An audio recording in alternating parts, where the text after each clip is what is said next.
Oi, gente. Estou um pouco nervosa para falar sobre esse assunto porque é muito novo, é um pouco complicado e eu ainda não estou dominando. A gente está descobrindo ainda como fazer.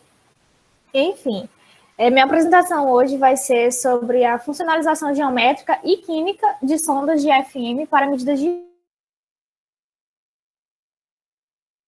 força. Eu vou falar um pouquinho das medidas de força, que geralmente a gente fala mais sobre mapas topográficos, essas coisas. Eu vou comentar sobre as medidas de força um pouquinho. Para medir forças envolvendo partículas, a gente... Calma, vou começar de novo. Existe a possibilidade de medir forças envolvendo partículas diretamente, a partir de processos como agregação, reologia de suspensão, deposição de partículas e processos de adesão. A partir desses processos, a gente pode estudar fenômenos biológicos semelhantes, como a deposição de bactérias ou infecção de células por vírus, que é o meu trabalho, basicamente, o foco do nosso trabalho. Essas forças nos ajudam a investigar também propriedades mecânicas, como a gente faz normalmente nas nossas pesquisas, né? Aplicando a biologia, a gente pode investigar as propriedades mecânicas de interfaces, cápsulas e membranas ou paredes celulares.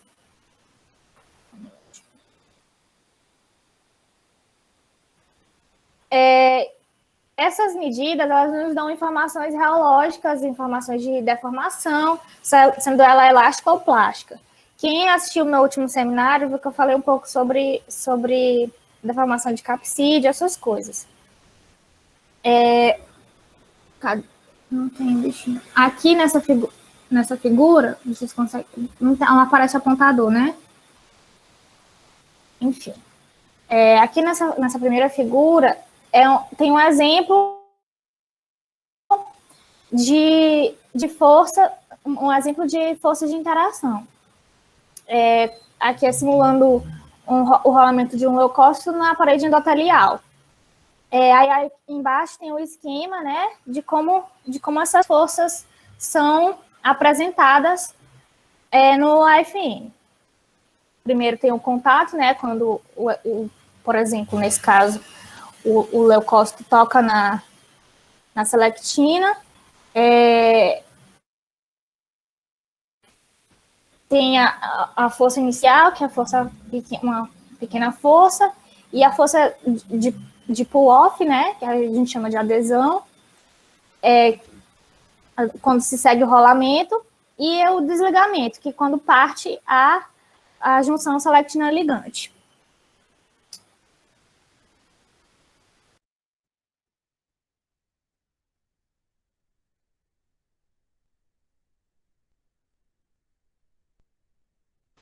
Existem duas formas à ponta, a sonda, no caso.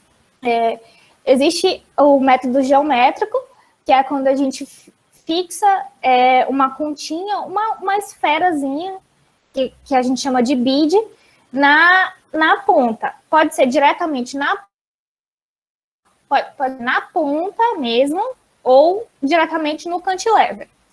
Vai depender de como você prefere fazer, ou da sua necessidade. Nesse caso, com a funcionalização geométrica, a gente pode analisar a força de forma quantitativa, que é o que a gente faz no Quantitative Nanomechanics, né? A força, a carga, né, a força aplicada é maior. Então, a gente tem uma medida mais sensível. Também a gente tem um aumento da área de contato, né? A partir daí, a gente pode fazer uma variedade de sondas, né? Ter diferentes pontos, diferentes sondas, usando partículas de diferentes composições químicas. Daqui a pouco eu vou falar os tipos de beads, né? Que podem ser utilizados. Geralmente são beads poliméricas. Existe também a funcionalização química molecular. Essa funcionalização é basicamente a interação entre duas moléculas. Quando a gente promove a ligação de uma molécula à ponta do FM e uma outra molécula está ligada à superfície da amostra que a gente deseja medir. O termo funcionalização, nesse caso, engloba todas as etapas químicas que nos levam, né, à fixação dessas moléculas na ponta do FM. Aqui na figura de baixo, a gente tem um exemplo de fixação molecular e pode ser geométrica também, né, que tem uma esferazinha aqui, mas eu coloquei um exemplo de funcionalização molecular. E na figura de cima, a gente tem um esqueminha com a funcionalização geométrica. A gente altera a geometria da nossa ponta. Certo. Vou falar um pouquinho mais sobre a modificação geométrica da sonda. Para a gente começar falando sobre essa modificação geométrica, a gente deve revisitar falar um pouco sobre os modelos de mecânica de contato. Quem assistiu minha monografia sabe do que eu estou falando. Mas eu vou falar bem rápido. Se alguém quiser, depois eu posso enviar a monografia para ler mais a fundo, mas vou falar bem rápido. As nossas pontas, geralmente, elas têm formato cônico. Sendo assim, o modelo de indentação mais adequado ou preferencial seria o de Schneidel. Mas o modelo de Hertz é o mais utilizado, inclusive no nosso equipamento, porque ele considera a ponta como uma superfície esférica, ou semi-esfera, né? O nosso equipamento utiliza a modificação DMT do modelo de Hertz, que inclui forças de adesão. No modelo DMT, a área de contato é dada por essa expressão aqui. Mas não tem ponteira para eu apontar. Alguém sabe como é que faz para colocar aquele laserzinho? Hello?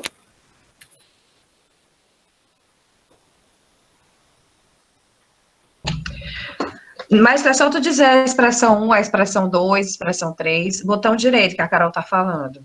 A Carol é fera.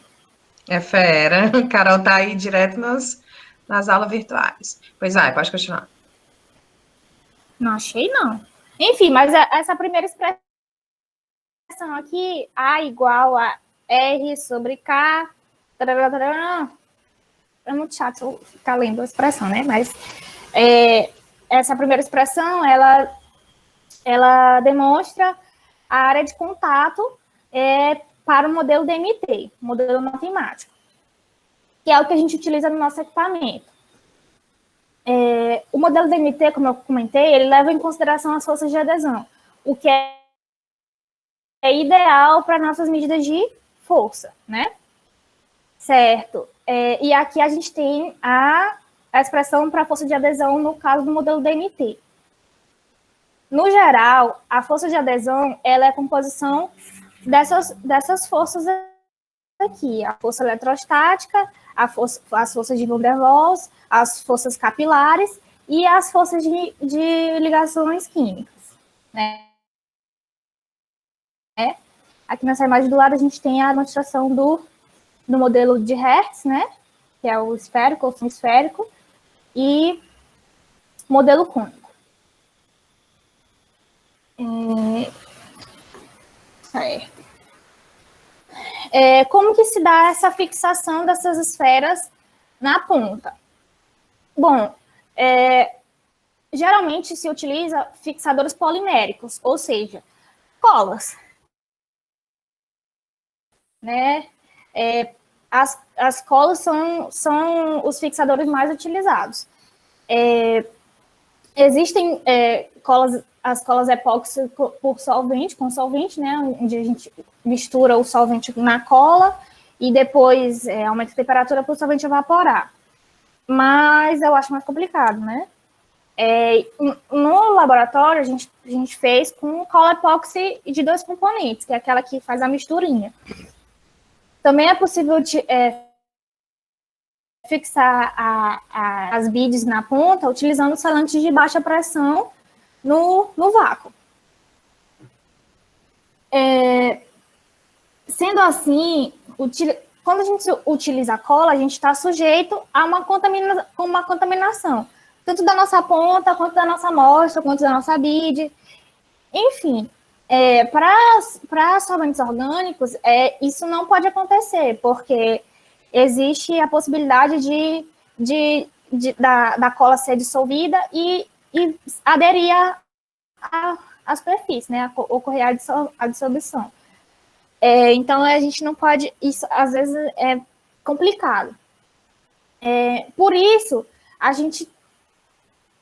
existe outro processo de fixação, que é o processo para quando isso não pode acontecer, que são os processos de fundição ou sinterização do cantilever.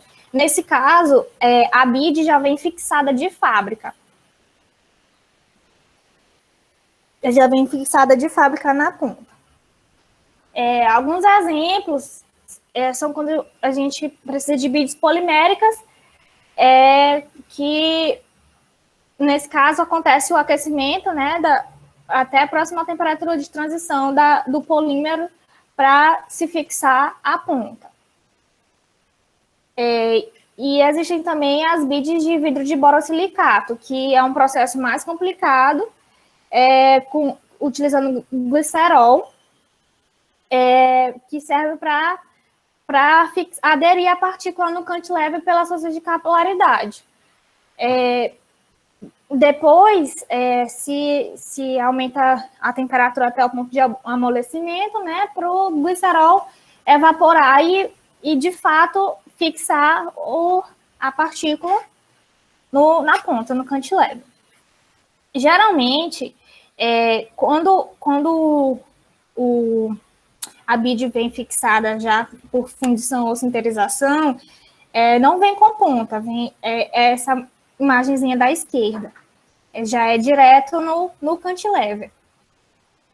Quando a gente utiliza fixadores poliméricos ou cola, a gente pode utilizar o cantilever com a ponta mesmo, que foi o que a gente fez no laboratório.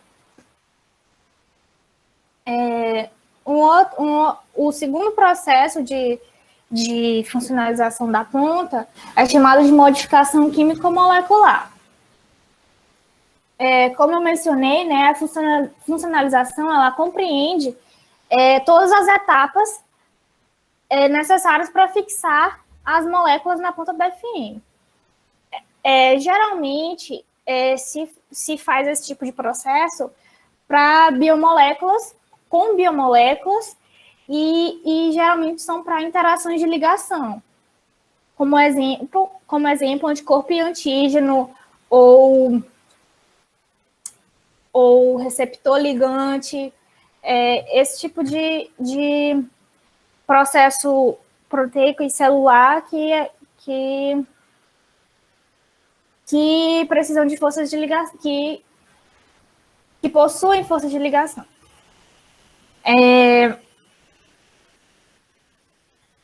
A importância desse processo, a importância de conhecer ou de se realizar esse tipo de modificação é que existem muitas doenças que possuem sua origem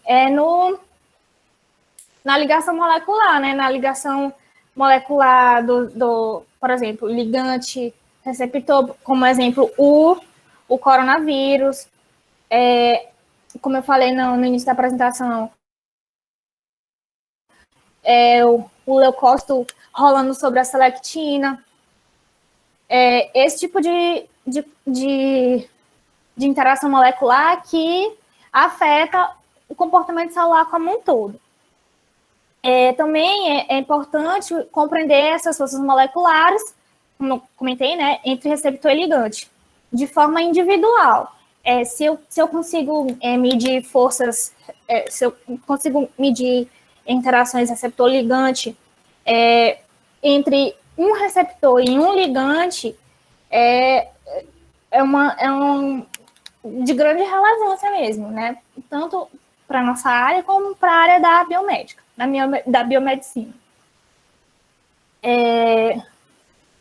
Essas medições de força, né, com FM, são utilizadas para estimar forças de unbind, né, que fala, que é o que é a força específica com que a molécula se quer, a molécula qual é a palavra? Se desloca, ou se quebra, quebra a ligação molecular também. Como eu falei, receptor ligante. Aqui nessa figura, o FM ele tem precisão de piconewtons, então a gente consegue obter medidas moleculares bem interessantes. Aqui nessa imagem, ao lado, eu trouxe um exemplo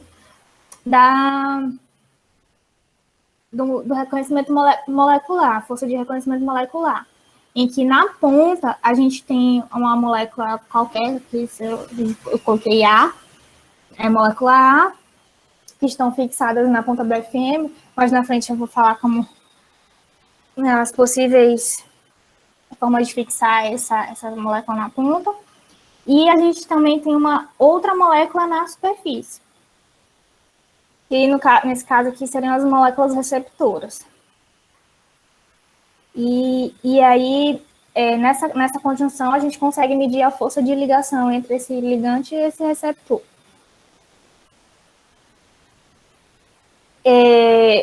Existem algumas técnicas, né? Eu coloquei várias, mas não são tantas assim. Existem algumas técnicas de anexação de moléculas, né, de fixação de moléculas na ponta. Em cada uma dessas técnicas, é sempre importante a gente considerar que devemos escolher uma ponta ideal, uma ponta adequada para o que a gente quer. Né? A resolução da ponta deve ser levada em consideração e também a constante de mola, porque dependendo da amostra que a gente vai medir, a gente precisa de um cantilever mais duro, um cantilever mais mole ou algo do tipo.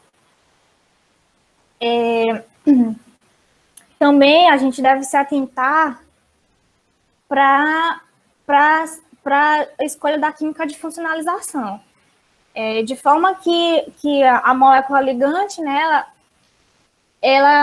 a força de ligação entre a ponta e a molécula ligante seja maior do que a interação entre essa molécula ligante e o receptor dela, para que a molécula ligante ela não se desprenda da ponta. E aí, porque se desprender da ponta, a gente não vai estar medindo interação ligante-receptor, nesse caso, né? Nos casos que a gente, como eu mencionei, a gente poderia medir ligação única, é interessante a gente levar em consideração técnicas que diminuem a densidade da superfície do ligante. Também fatores como temperatura, composição do tampão e pH são importantes a serem levados em consideração. A gente deve escolher A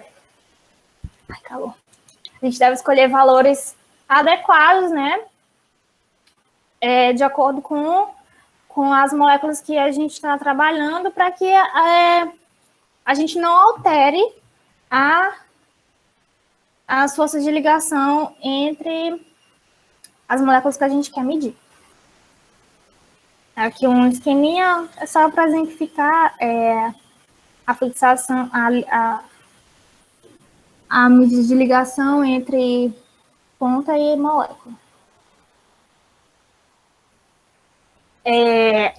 As nossas sondas, as nossas pontas, nossos cantilevers, são geralmente de nitreto de silício. Às vezes pode ser coberto com alguma outra coisa, mas na maioria das vezes a gente usa sonda de nitrato de silício. Para começar a preparação, na verdade, dessa modificação química molecular, ela pode ser feita a partir de duas possíveis técnicas. Pode ser feito fazendo a aminação através de uma monocamada à base de tiol, que a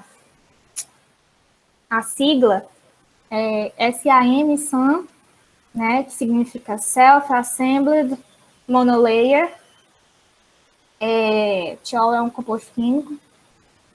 E pode ser feita também a aminação direta da ponta por esterificação ou silanização. Vou explicar o que é cada um desses processos. Na figura A, a gente tem um exemplo, né, um esquema de silanização.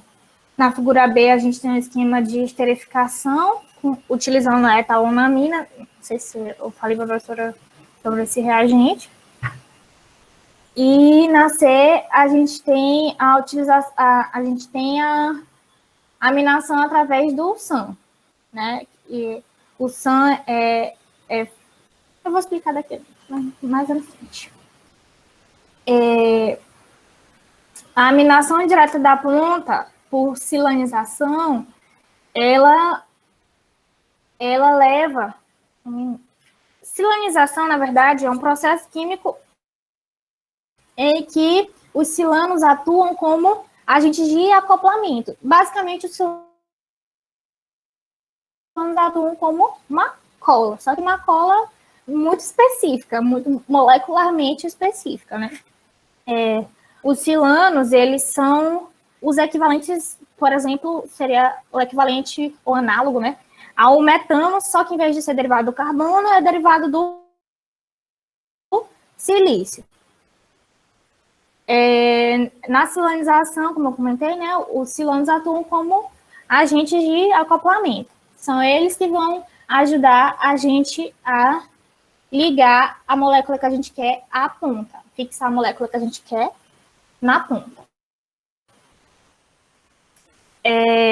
Essa reação, né, de silanização, ela produz uma camada de organosilano com ligações silício, oxigênio e silício, ligações covalentes, né, a partir das ligações de hidrogênio e as moléculas de silano e a ponta.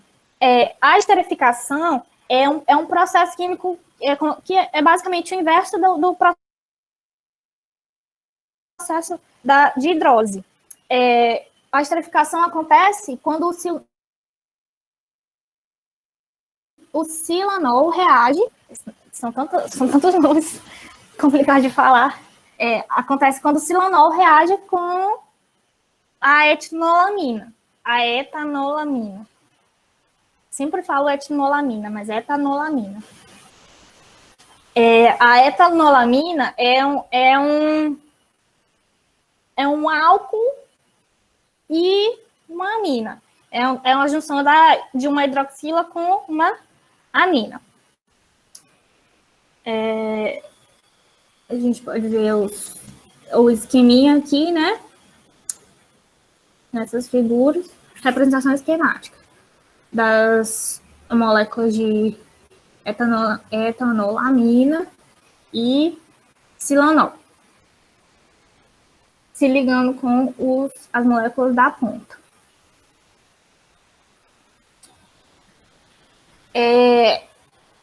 O segundo ponto de partida pode ser feito com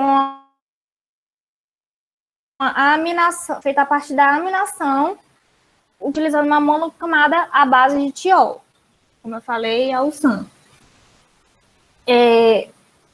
Nesse processo, a ponta ela tem que ser revestida com uma camada de ouro, para que... Deixa eu respirar aqui. A ponta tem que ser revestida com uma camada de ouro, para que ocorra a ligação molecular.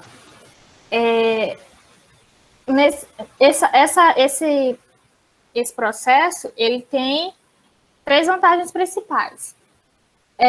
O ouro é um metal inerte e por isso a gente poderia reciclar mais facilmente as pontas, né? Porque ia ser possível remover o que a gente fixou na ponta, utilizando o detergente ou tratamento com ozônio ultravioleta, se a gente tivesse equipamento no laboratório.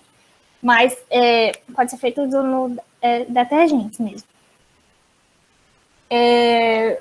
Os grupos tiol, né, os compostos de tiol, eles têm alta afinidade com o ouro. Então, aquele problema da força de ligação entre o receptor e o ligante ser maior do que... Juana, deixa eu só te falar uma coisa. Esse tratamento ozônio UV nada mais é do que você colocar aquelas lâmpadas, que até eu comprei aquelas lâmpadas de luz negra. Ultravioleta. E aí ele ozoniza o ar que está em volta e você deixa ele próximo da sonda. Então, tipo, realmente, sondas funcionalizadas com ouro... Eu vou te interromper aqui porque eu acho que o único professor aqui sou eu, a gente pode fazer assim menos formal. Muito embora eu respeite todos vocês, obviamente. Então, assim, sondas revestidas com ouro seria um sonho, né? Se a gente conseguisse isso, porque além de poder reciclar, nós poderíamos limpá-las realmente. E uma coisa que eu comprei para fazer, e eu nunca comentei com vocês, até aproveitar que a Carol está aí também. Uma forma de se reciclar sondas de AFM, além de se colocar elas dentro de uma solução ácida, que a gente já viu que não funciona atualmente, porque a solução minimamente que seja, ela remove a camada refletora, né? A gente já fez isso, eu e a Ruana. Mas, pelo menos, para tentar esterilizar com relação a moléculas, esse tipo de coisa, a gente pode colocar a UV, né? Sim. Quando for sair e colocar as sondas usadas em cima da bancada, liga o UV. Acho que a gente deveria retomar esse protocolo. Excelente posicionamento, Ruana. Não lembrava disso. Pode continuar. Eu até me perdi aqui, mas não tem problema não, professora. Pode interromper quando a senhora quiser. O que eu estava falando é que os compostos de tiol e o ouro têm alta afinidade um com o outro.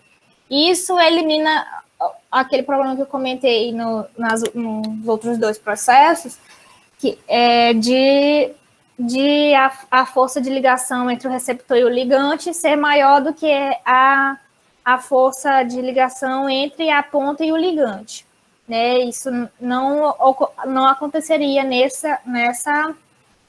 processo, utilizando o SAM.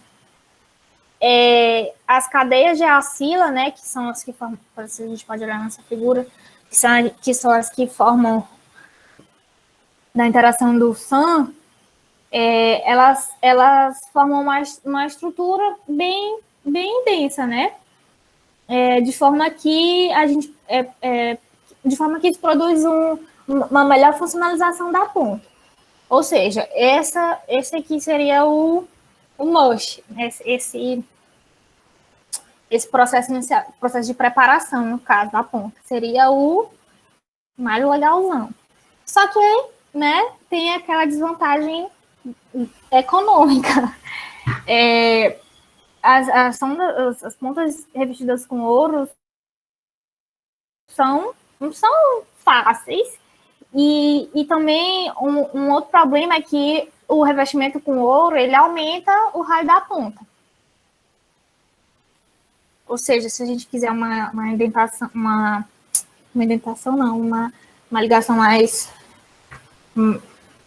Enfim.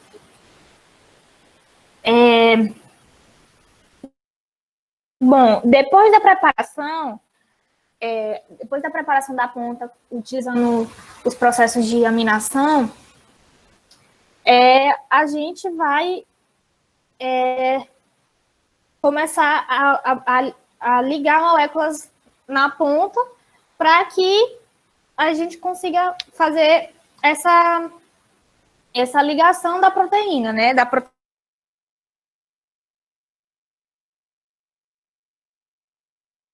técnicas para fazer isso, né? Os 3 que eu falei antes são só de preparação da ponta, né?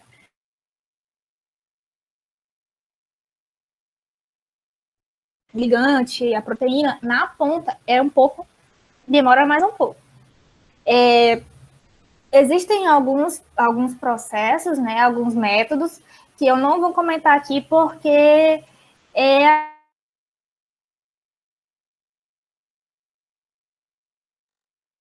fazer isso agora, então eu achei que não seria interessante. Eu vou falar o caminho que a gente vai tomar, que a gente pretende tomar, que é utilizar a estratégia do glutaraldeído. Nossa, tanto nome complicado. Como eu falei, né, depois que a gente trata a ponta com os processos de aminação, a gente deposita o glutaraldeído na ponta, né? O glutaraldeído, ele se liga mais facilmente com os grupos amina. Enfim. Nesse caso, né, a gente expõe as pontas ao ligante que a gente quer, a proteína que a gente quer, de forma que ele se liga facilmente à extremidade que sobra do glutaraldeído. É um processo mais simples do que os outros. Basicamente, a gente coloca o glutaraldeído e gruda o glutaraldeído na proteína. Né? Eu não vou entrar em detalhes de métodos e protocolos, porque eu acho que é chato, né? Comentar. Oh, meu Deus. Mas é o processo mais simples, confia em mim. É o processo mais simples. A principal desvantagem desse método é que é uma ligação aleatória. A gente não consegue controlar quantas proteínas vão se ligar ao glutaraldeído, a orientação dessas proteínas, a gente não consegue controlar. Eles fazem por si só. Então, a gente não tem tanto controle. No entanto, é um processo bem simples, que pode ser feito em até 30 minutos, desde a preparação da ponta até a funcionalização, né, com o glutaraldeído, para grudar a proteína, para ligar com a proteína. Pode ser feito em até 30 minutos.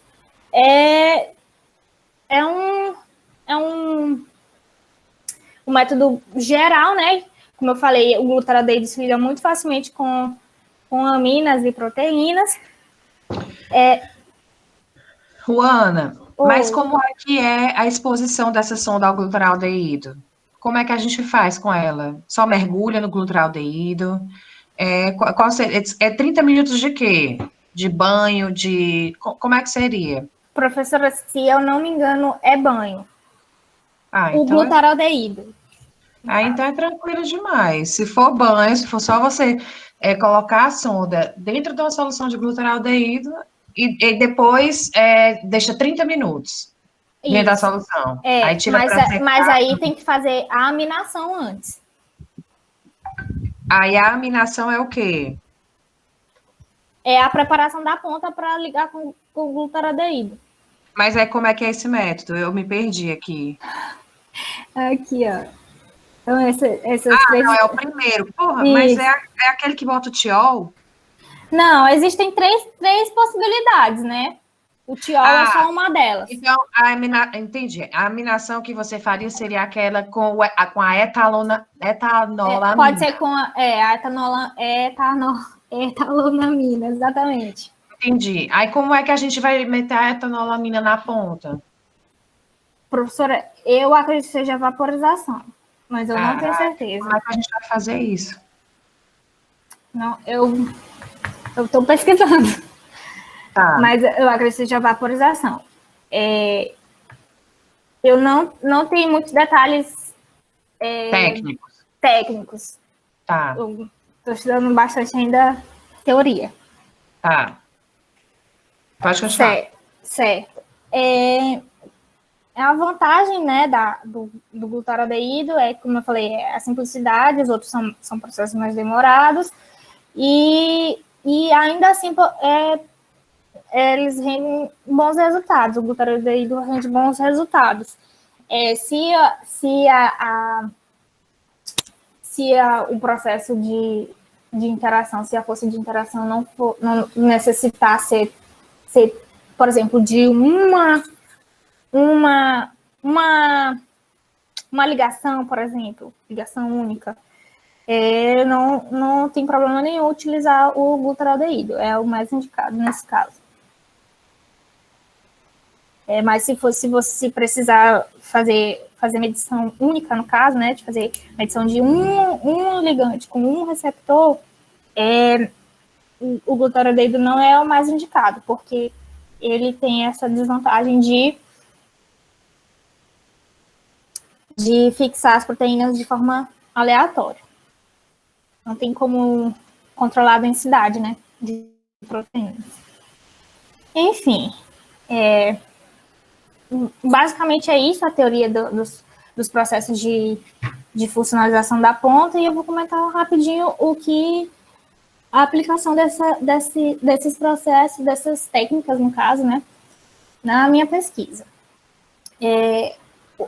A modificação geométrica, no caso, a gente pode utilizar para fazer experimentos de indentação com diferentes geometrias da ponta. A gente faz, como eu falei, a nossa ponta é cônica, mas a gente pode fixar uma bed e ver como é que é a indentação esférica. E comparar, né? A resistência, no caso da minha amostra, do capsídeo, né? Esses experimentos, eles de nanoindentação podem testar a resistência dos capsídeos. E também a gente pode quantificar os efeitos mecânicos dessa encapsidação, né, de genoma, que é o caso do vírus. Isso nos forneceria informações virológicas importantíssimas, né, e novas aplicações biotecnológicas, possivelmente. Aqui, essa figura eu utilizei na minha apresentação, apresentação anterior, né, um experimento de nanoindentação. Nesse caso, foi feito com um indentador cônico, a gente pode fazer com um indentador esférico e comparar. A modificação molecular, que eu acredito que seja analisar a ponta com partículas virais do SARS-CoV-2. E, a partir disso, medir as interações entre o receptor e o ligante. No caso do SARS-CoV-2,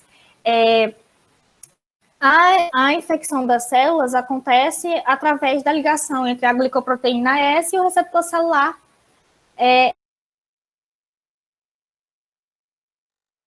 Funcionalizar a ponta com a proteína S e medir e fazer a medida da célula, né? De alguma célula que possui esse receptor. E a partir daí a gente mediria quantitativamente a interação.